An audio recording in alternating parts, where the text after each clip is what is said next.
அகிலத்தின் அன்பான சொந்தங்களுக்கு இனிய வணக்கம். மீனவர் காலையினூடாக இணைந்திருக்கின்றோம்.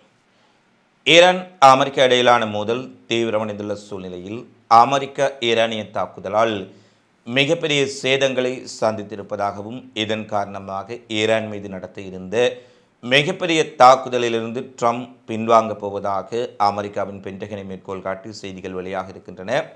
அமெரிக்காவுக்கு இதுவரை இல்லாத பேரிழப்புகளை ஈரான் ஏற்படுத்தி இருப்பதால் அமெரிக்க இராணுவம் ஆயுதங்களின்றி தவிப்பதாக அமெரிக்காவின் வால் ஸ்ட்ரீட் ஜேர்னல் என்று செய்தி வெளியிட்டிருக்கின்றார்கள். ஈரான் எந்த ஒரு தரைப்படை நடவடிக்கைக்கும் தயாராக தங்களுடைய இராணுவமும் மக்களும் அமெரிக்க படைகளை எதிர்பார்த்து காத்திருக்கின்றார்கள் என்பதை வீடியோ பதிவுகள் மூலம் வெளியிட்டு அதிர வைத்திருக்கின்றார்கள். இது சார்ந்து வெளியான மிக முக்கியமான உலகின் பிந்திய செய்திகளை இன்றைய காணொலியில் பார்க்கலாம். இது ஜூலை 2026 ஆண்டின் ஜூலை 26 தேதிக்குரிய காணொலி. மத்திய கிழக்கில் அமெரிக்கா ஈரான் படைகளுக்கு இடையே நடைபெற்று வரக்கூடிய மிக கடுமையான மோதலில் ஜூலை 8 தேதி முதல் இன்று வரை, அதாவது ஜூலை 26 தேதி வரை ஆன காலப்பகுதியில் இந்த 14 நாட்களுக்குள் மட்டும் அமெரிக்க தளங்களுக்குள் தாங்கள் ஏற்படுத்திய சேதங்கள் குறித்து அதிகாரப்பூர்வ தகவலை IRGC விடுத்திருக்கின்றார்கள். அமெரிக்காவின் 11 போர் விமானங்கள், 4 ஹெலிகாப்டர்கள் தரை மட்டமாக்கப்பட்டிருப்பதாகவும் இவை பறந்து கொண்டிருக்கும் பொழுதோ அல்லது வான்வெளியில் வைத்து வான் பாதுகாப்பு சாதனங்களால் சுட்டு வீழ்த்தப்படவில்லை. தளங்களில் நிறுத்தி வைக்கப்பட்ட பொழுது அமெரிக்க இராணுவ விமான தளங்களுக்குள் ஈரான் ட்ரோன்களும் ஏவுகணைகளும் புகுந்து தாக்கியதில் இந்த இழப்பு ஏற்பட்டிருப்பதாக தெரிவிக்கப்பட்டிருக்கின்றது. அதேபோல பாதுகாப்பு அரண்களுக்குள் பாய்ந்த ஏவுகணைகள் அமெரிக்க இராணுவ தளங்களில் உள்ள நிலத்தடி பாதுகாப்பு அறைகளுக்குள் புகுந்து அமெரிக்காவின் A-15 தாக்குதல் போர் விமானம் ஒன்றை நேரடியாக தாக்கி அளித்திருப்பதாகவும் அமெரிக்க கடற்படையின் 1V-8 கடல்சார் ரோந்து விமானம் ஃபியட் மாற்றையும் பெட்ரோல் ஏர்கிராஃப்ட் முற்றாக அளிக்கப்பட்டிருப்பதான செய்தியையும், C-17 மிகப்பெரிய அளவில் கார்கோ சரக்கு இராணுவ விமானம் ஏவுகணை தாக்குதலில் குவைத் தளத்தில் சேதமடைந்திருப்பதையும், எரிபொருள் நிரப்பு நிலையத்தில் ட்ரோன்கள், MQ-9 ரீப்பர்கள், அமெரிக்க போர் விமானங்களுக்கு வானில் நிரப்பக்கூடிய எரிபொருள் நிரப்பக்கூடிய ரீஃபில்லிங் விமானங்கள், அதிநவீன உளவு மற்றும் தாக்குதல் ட்ரோன்கள் முற்றாக அளிக்கப்பட்டிருப்பதாகவும், குறிப்பாக இந்த தாக்குதலில் 100க்கும் மேற்பட்ட அமெரிக்க படைகள் கொல்லப்பட்டிருக்கின்றார்கள் என்ற செய்தியை IRGC விடுத்திருக்கின்றார்கள். அமெரிக்கா எவ்வளவுதான் மூடி மறைத்தாலும் அமெரிக்க இராணுவத்தினர் இந்த 14 நாட்கள் தாக்குதலில் மிகப்பெரிய அளவில் உயிரிழப்பை சந்தித்திருக்கின்றார்கள். இதை அமெரிக்கா மூடி மறைக்கின்றார்கள் என்று தற்போது அமெரிக்க ஊடகங்களே பேச ஆரம்பித்திருப்பது தான் இங்கே மிக முக்கியமான விடயமாக இருக்கின்றது. இப்போதுதான் ஈரான் இராணுவமும் 100க்கும் மேற்பட்ட அமெரிக்க படைகள் கொல்லப்பட்டிருக்கின்றார்கள் என்ற செய்தியை வெளியிட்டு மிகப்பெரிய ஒரு அதிர்ச்சியை அவர்கள் கொடுத்திருக்கின்றார்கள்.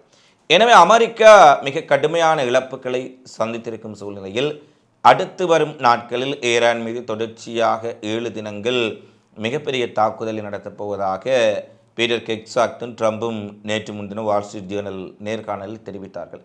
ஆனால் இன்று அந்த விடயத்தில் இருந்து அமெரிக்கா பின்வாங்கி இருப்பதைப் போல அங்கிருந்து வரும் செய்திகள் தெரிவிக்கின்றன. அமெரிக்காவினுடைய பென்டகன் அதிகாரி, பென்டகனுடைய தலைமை தளபதி ஒருவர் அல் ஜசீராவுக்கு நேற்று முன்தினம் ஒரு பேட்டி கொடுத்திருக்கின்றார். அதை இன்றைய தினம்தான் பார்க்க கிடைத்தது. அதில் அவர் குறிப்பிடுகின்றார், ஈரான் போரினால் அமெரிக்கா தனது 1000 கையிருப்பில் பாதியை இழந்திருக்கின்றது. அதாவது 1000 ஏவுகணைகள் இருந்தால் 500 ஏவுகணைகள் காலி, 2000 ட்ரோன்கள் என்றால் 1000 ட்ரோன்கள் காலி. இதுவரை அமெரிக்க இராணுவ வரலாற்றிலேயே இவ்வளவு ஆயுதங்களை மிக குறுகிய ஒரு 4-5 காலப்பகுதிக்கு அமெரிக்க இராணுவம் இழந்தது கிடையாது. அமெரிக்க இராணுவ வரலாற்றிலேயே கிடையாது. எனவே அரைவாசிக்கு மேற்பட்ட ஆயுதங்கள், அது விமானங்கள், ட்ரோன்கள், உளவு விமானங்கள், ஏவுகணைகள் அனைத்தும் பாதியாக குறைந்துள்ளதாகவும், இதனை ஈடுகட்டுவதாக இருந்தால் குறைந்தபட்சம் 5 ஆண்டுகளாவது ஆகும் என்ற விடயத்தை தெரிவித்திருக்கின்றார்கள். இன்னும் சில நாட்கள் போர் நீட்டித்தால் அமெரிக்க மத்திய கிழக்கில் இருக்கக்கூடிய தளங்களில் ஈரானின் ஏவுகணைகளையும் ட்ரோன்களையும் எதிர்கொள்வதற்கு சில 100கணக்கான இடைமறிப்பு ஏவுகணைகள் கூட இல்லாமல் போகக்கூடிய ஆபத்து இருக்கும் என்று அமெரிக்க பென்டகனினுடைய அதிகாரி தெரிவிக்கின்றார். அமெரிக்காவினுடைய நிலைமையை நினைத்து பாருங்கள். அரைவாசிக்கு மேற்பட்ட ஆயுதங்களை ஈரான் தரைமட்டமாக்கி விட்டார்கள். அதிலும் அமெரிக்காவினுடைய பத்திரிகையை இன்று வெளியிடுகின்றார்கள். நியூயார்க் டைம்ஸ், ராய்டர்ஸ் போன்ற நிறுவனங்கள் குவைத் பஹ்ரைனில் ஈரான் அமெரிக்க இராணுவ களஞ்சியத்தை ஆயுத களஞ்சியத்தை இவ்வளவு துல்லியமாக இலக்கு வைத்து தாக்கி இருக்கின்றார்கள்.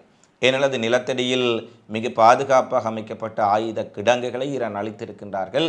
இன்னொரு அமெரிக்கா பத்திரிகை குறிப்பிடுகின்றார்கள், இது சீனா ரஷ்யாவினுடைய சேட்டலைட் துல்லியமான செய்மதி புகைப்படங்கள் ஈரானுக்கு வழங்கப்படாவிட்டால் இப்படி துல்லியமாக ஈரான் தாக்கி இருக்க முடியாது. ஏனெனில் குவைத்தில் அமெரிக்காவின் ஆயுத கிடங்குகள் மீது 3 பாலிஸ்டிக் ஏவுகணைகளை மட்டும் ஏவுகின்றார்கள். அதில் ஒன்றை மட்டும் இடைமறிக்க 2 ஏவுகணைகள் துல்லியமாக தாக்கி அளித்து விட்டன. எனவே இந்த ஆயுத கிடங்கு இங்கே இருக்கின்றது என தெரிந்து அதிக ஏவுகணைகளையும் விரயமாக்காமல் 3 ஏவுகணைகள் மூலம் பற்றி எறிய வைத்திருக்கின்றது IRGC. இதுதான் அமெரிக்க பென்டகனுக்கு மிகப்பெரிய அதிர்ச்சி.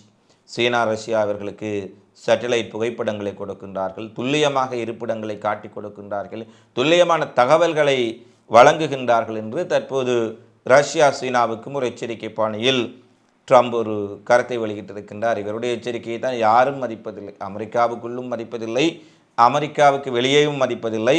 அமெரிக்காவினுடைய என்ற வல்லரசு பிம்பத்தையும் ட்ரம்பினுடைய ஆணவத்தையும் ஈரான் கிழித்தறிந்திருக்கின்றார்கள். ஏனெனில் இழப்புக்கள் ஈரானுக்கும் இருக்கின்றது, இல்லாமல் இல்லை. ஆனால் அமெரிக்காவின் முகத்தில் உலக அரங்கில் அறைந்திருக்கின்றது ஈரான் சொல்ல வேண்டும்.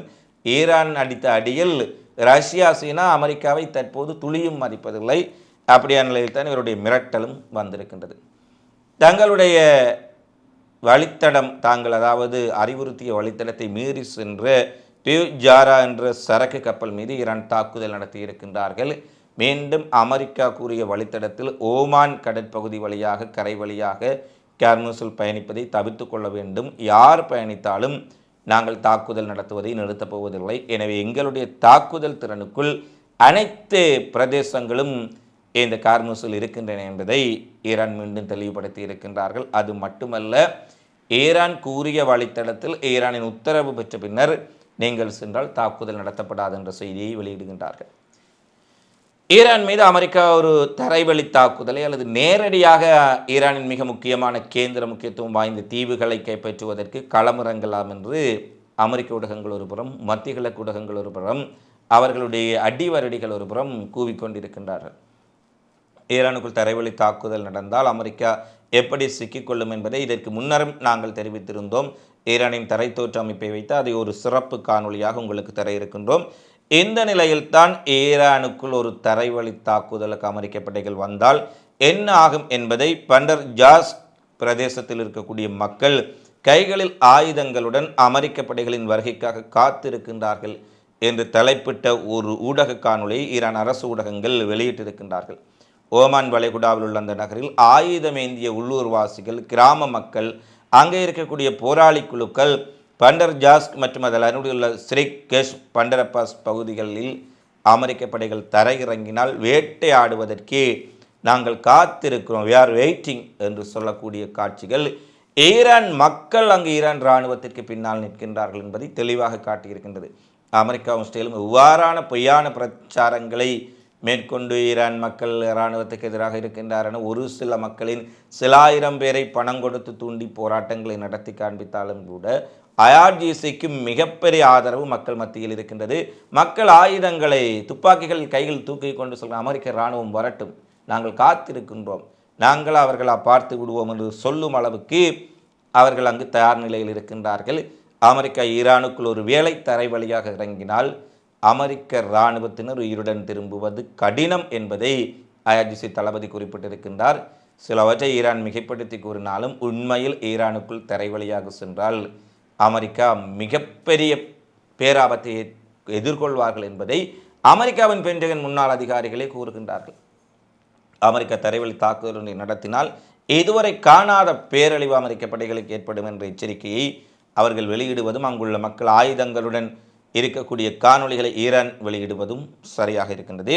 அடுத்து கவுதி படைகளும் சவுதி அரேபியா இடையிலான மோதல் அதிகரித்திருக்கின்றது. 2 தரப்பும் மாறி மாறி தாக்குதல்களை நடத்தும் சூழ்நிலையில் கவுதி படைகள் இன்று ஒரு அறிவிப்பை விடுத்திருக்கின்றார்கள். சவுதிக்கு 2 தேர்வுகளை கொடுத்திருக்கின்றார்கள்.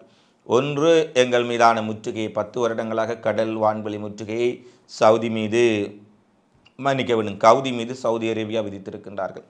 எனவே முற்றுகையை முற்றாக நீக்கிவிட்டு பேச்சுவார்த்தைக்கு வாருங்கள், அல்லது முழு அளவிலான போர் மோதி பார்க்கலாம், சவுதி அரேபியாவா கவுதிகளா, ஏமனினுடைய அன்சார் அல்லாவா, சவுதி அரேபியாவா? வாருங்கள் நேருக்கு நேர் மோதுவோம்.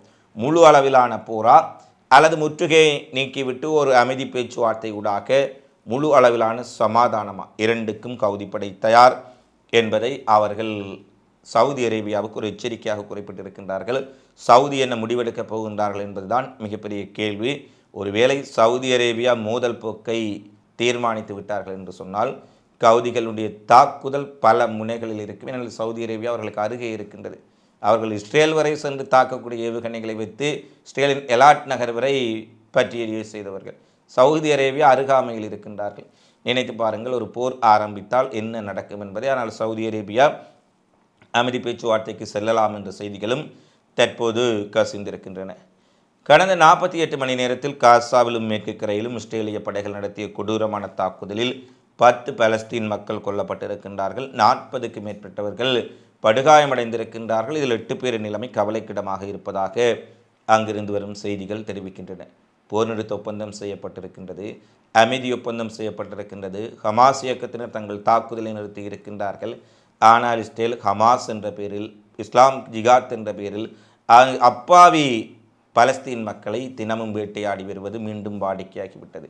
மக்கள் குடியிருப்புக்குள், மக்கள் ஒன்று கூடக்கூடிய இடங்களுக்குள், அடுக்குமாடி குடியிருப்புகளுக்குள் திடீரென புகுந்து துப்பாக்கிச்சூடு நடத்துவது, திடீரென வீட்டுக்குள் புகுந்து நள்ளிரவில் அவர்களை கைது செய்து செல்வது, ஒரு மரணச்சடங்கு நடக்கும்போது அந்த இடத்தை குறிபார்த்து ட்ரோன் மூலம் அடிப்பதென்று என்னென்ன வேலைகள் எல்லாம் அவர்கள் மீது இனப்படுகொலை செய்ய முடியுமோ அவற்றை செய்ய தொடங்கி இருக்கின்றார்கள். அதிலும் காசாவினுடைய சுகாதார அமைச்சகம் என்ற ஒரு அதிர்ச்சியான அறிவிப்பை வெளியிடுகின்றார்கள். போர் நிறுத்த காலப்பகுதியில் மட்டும், இது சண்டை நடைபெறும் காலத்தில் இல்லை, இந்த போர் நிறுத்த காலப்பகுதியில் மட்டும் 1191 அப்பாவி பலஸ்தீன் மக்கள் இஸ்ரேலிய தாக்குதலில் கொல்லப்பட்டிருக்கின்றார்கள். 3852 பேர் காயமடைந்திருக்கின்றார்கள். இதுதான் இஸ்ரேல் இந்த ஒப்பந்தத்தை கடைபிடிக்கும் லட்சணம். மத்தியஸ்தம் செய்த நாடுகள் இதற்கு ஏன் இந்த பதிலையும் வழங்கவில்லை என்பதும் அவர்களுடைய கேள்வியாக இருக்கின்றது. இஸ்ரேலின் இனவரி பிடித்த பாதுகாப்பு அமைச்சர் பென்கவிர் இல்லத்திற்கு முன்பாக ட்ரோன் ஒன்று வீழ்ந்து வெடித்திருக்கின்றது. இது பென்கவிரை இலக்கு வைத்து நடத்தப்பட்ட தாக்குதலா என்ற கோணத்தில் விசாரணைகள் ஆரம்பிக்கப்பட்டிருக்கின்றன.